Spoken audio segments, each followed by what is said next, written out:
it's very, very difficult to condense over 30 years of working, doing the kind of things that I do into, I'm hoping to be less than 10 minutes.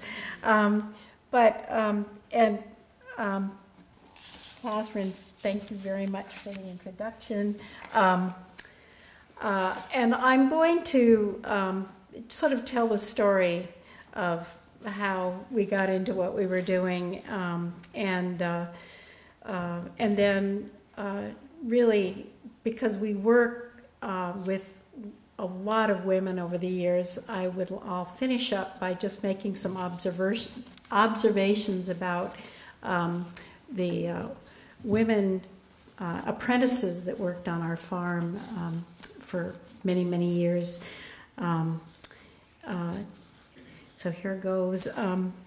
I was a parent of 3 young children during the turbulent era of social protest, addressing the problems of civil rights, the Vietnam War, equal rights of women, to name but a few. But we also shared with others a deepening concern about air and water pollution. The oil crisis in the early 70s had sparked the beginnings of an alternative energy movement and worries about food security.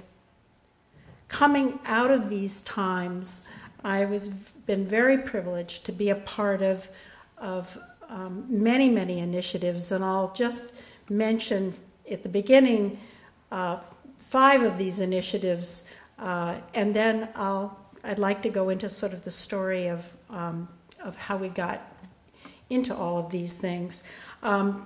Way back at the very beginning, a couple of neighbors and I began what is the precursor to our Wild Oats CoOp, which, and Michael is sitting here in the audience here, who's the manager of the Wild Oats CoOp. We were very interested in accessing foods that were produced organically, that where we could have some control over products that we needed that we weren't able to, in our case, grow. We were also very interested in reducing packaging. So we did bulk orders every month, and it came in a big truck, and we split it all up and went back home, and every month we do our orders. It also was a wonderful way to sort of build community, and we went on this way for many, many years. Their wild oats grew out of all of this because we got too big, but there's also a group that is continuing to do it the way we did it in the very beginning. The other very important movement that we were sort of in the beginning of was the Nofa movement, which stands for Northeast Organic Farmers Association. And I will mention that at the back of the hall on a table in one of these directions are some pamphlets about Nofa, which is still going very, very strong. Nofa was organized to teach and promote principles necessary for sustainable food production. And then after the initial beginning, state chapters were formed. State chapters were formed for New England. And being the only organic farm for many miles around, Massachusetts Nofa was our link to farmers elsewhere, even in other states, who shared our same goals. Another program that we started right at the beginning was to develop a program, a comprehensive program for training future farmers. For 30 years, we have trained apprentices, and I'll talk about that a little bit later on. But out of this 30-year commitment to training apprentices, We joined many, many years ago with other farms who trained apprentices to explore ways to create a more comprehensive program in sustainable agriculture than could be provided on any one farm. This joint effort is now structured around 11 farm visits throughout the season, whose purpose it is to provide a peer base to help apprentices connect with other people that are interested in, have similar goals and are interested in becoming farmers, and to increase the skill base in sustainable agriculture. We named this initiative CRAFT, and I don't like acronyms, but at any rate, it stands for the Comprehensive Alliance. I can't even remember it half the time. The Comprehensive Regional Alliance for Farmer Training. It sounds, craft is a really crafty way of talking about it. And there are now crafts that have been, that are modeled on this program that we developed with a group of farmers. Ours covers the Pioneer Valley, the Berkshires, and the Hudson Valley. And there are now many, many crafts popping up, calling themselves crafts, modeled after us around the country, which is very, very exciting.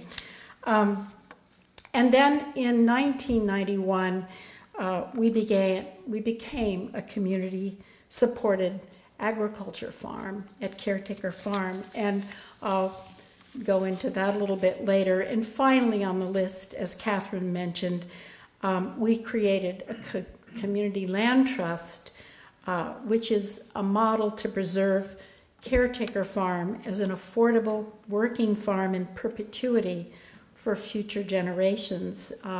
In 2006, Sam and I passed responsibility to the farm in the Community Land Trust on to Don Zazada and Bridget Spann, who are continuing our work. We're also very fortunate to continue to be able to live on the farm. Now, how did all this come together? I will explain how it all came together and then just follow with a few observations particularly about our farmer training program and working particularly with women. In the mid-60s, when Sam and I returned from living 3 years in India with 3 children, we moved to Williamstown, where Sam was to teach history at Mount Greylock Regional High School, and we settled into a house conveniently located across from the elementary school. We put a large garden nearby on college land. We'd had a garden. We'd moved all over the place, and every place we lived, we'd had a little garden. I was particularly interested in children's education, with our children beginning to enter school, elementary school, but was very troubled to find a one-size-fits-all teaching methods in the schools with no space for exploration, individual growth, and interests. What's going on here? This hadn't worked for me when I was a child, and I began to look around for different models and discovered an alternative school in North Bennington, where I was hired to assist in a classroom, and I and my 3 children and the dog went up there every day for this school experience, which was utterly amazing. We began looking for another place to live closer to Bennington, where I could continue this, we could continue in all of this, when we discovered in our search for a place to live, Caretaker Farm. So in as Catherine described it, an old farmstead on 36 acres. So in 1969, Sam and I moved there with our 3 children, then ages 5, 7, and 9, a dog, 2 cats, and a rabbit, and Sam began to build the soil fertility to grow a huge vegetable garden. And in very short order, we had chickens, pigs, a milk cow, which of course had a calf, and then we got bees and a couple of steers, and so on. Our children returned to the public school, but I was less bothered about that because they could also be schooled by the farm. The year in the non-traditional school had confirmed my convictions about,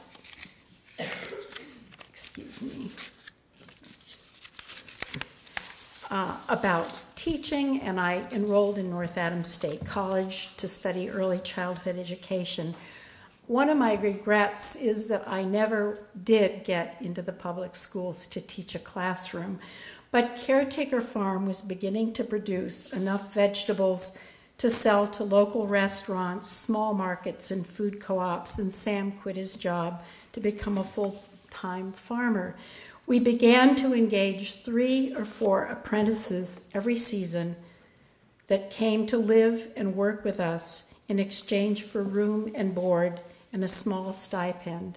From Sam, they learned all aspects of vegetable production, and I could, building, maintaining soil fertility, soil structure, composting, seeding. The list goes on and on and on. And from me, they learned all the other skills not related to actually producing the vegetables that were necessary to learn to be a farmer. Those skills that I taught included cooking, baking, food processing, animal husbandry, rotational grazing, carpentry, construction and maintenance, fence building, butchering, marketing, and later CSA distribution. I was a very hands-on person, and I think very fortunate that I came from parents who were do-it-yourselfers, and maybe the fact that I didn't have any brothers. My father always needed me to help him with his projects, and I loved working with my hands, and I learned all the skills, many of them, or the confidence to do things from my father, and he let me use any tools that I wanted, and I was always building animal coops and all kinds of things, tree houses, everything that I needed to be a happy kid. So I was very happy in this situation on the farm where I could share my knowledge with a group of other people. For 16 years, we sold vegetables to 6 restaurants, Williams College, the CoOp, few small local markets that no longer exist, as well as from our farm stand. Our dream was to bring local people to the farm for their food. We knew we could grow the food, but how could we get these people to break their supermarket habits?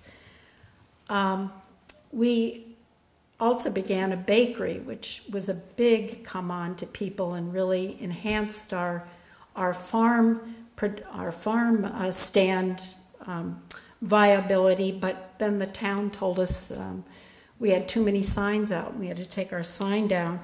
And so my fresh bread today sign had to come down.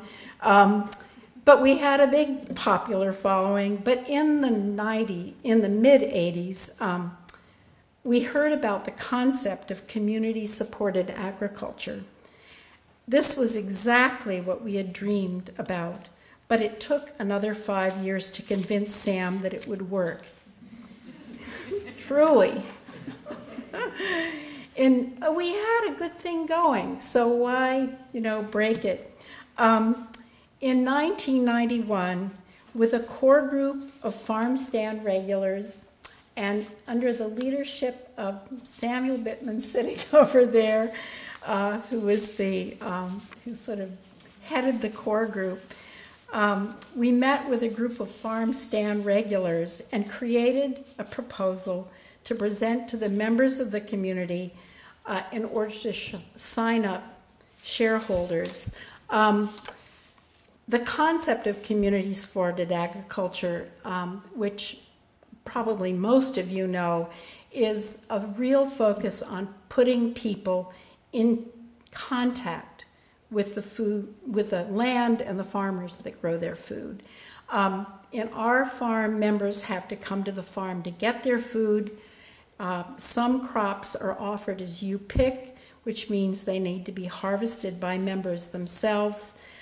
Every adult is required to work 2 hours at some point in the season, and members are also invited to participate in seasonal celebrations, work days, workshop, and study groups throughout the year, and so on. Our farm feeds about 260 families for 7 or 8 months of the year, an enormous variety of vegetables and soft fruits. And from a root cellar, they continue to take produce that are stored in the winter up until, well, usually there's still food there now until it begins to run out. So it works, and it's extremely exciting, and it's precisely what I think we have to be doing more and more around the country. I understand now, we were one of the first, but the last time I heard, there's something like 1,200 of them around the country. And of course, they're all over, they're in Europe, they're springing up around the world. And I won't go into all the whys, but it's a terribly important movement. But to get back to the subject of apprentices, I'm finishing up here. In the more than 30 years of training apprentices, 4 per year, women apprentices have outnumbered men apprentices by probably a little more than 2 to 1. I think in recent years it goes up and down, but at any rate, in recent years, out of approximately 50 applicants that apply for a position on Caretaker Farm, the vast majority, probably 40 of those 50, will be from women. What can I say about the motivation and the aptitude of women versus men? Because I've worked with, Sam and I have worked with both women and men through all of these years. I would say that that women can do things just as well as men. I don't think that there's any real gender difference between men and women. I think we can do everything they can do, and I also think they can do everything we can do, except maybe the reproduction sort of stuff. But I think one of the things that attracts so many apprentices to the farm, obviously, is the opportunity to learn how to do practical things that they're not able to learn anywhere else. In land-grant agricultural colleges, they're only just now beginning to direct to think some colleges have programs now in sustainable agriculture, but you really need to have to learn, you get down on your hands and knees and actually do it. Many of our apprentices, both men and women, have found careers in farming, but I wonder if it has been I wondered whether it has been easier for men to begin than women, and I asked Don about it. He's been farming there for 6 years and farmed for 7 years before that in another program. And it's his observation that after a year or two of apprenticing, males tend to feel a little more confident starting up their own farming operations or taking a farm management position as opposed to females. a great number of females have gone on to start their own operations, and we keep in touch with many, many, many of our apprentices over the years, but they need more encouragement to go for it and believe in themselves. They tend to check back more and call and keep in touch to and we've always been there to support the apprentices as they go on out into the world. But I'll return to my original preoccupation about elementary education to just end things up. And I'm still distressed about the public school system. I remember at least my children were able to take shop and woodworking when they were in the high school. That doesn't even exist anymore.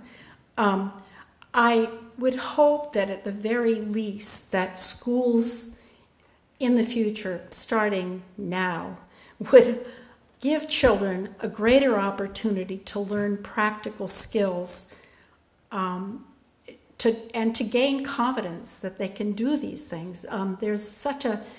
Everybody now wants to learn how to grow a garden, and we're going to all need to learn how to grow food very, very shortly with the same oil problems that we were concerned about way back in the beginning. So that's what I'll leave you with. And I really appreciate the opportunity to be here and talk to you all tonight. Thank you very much.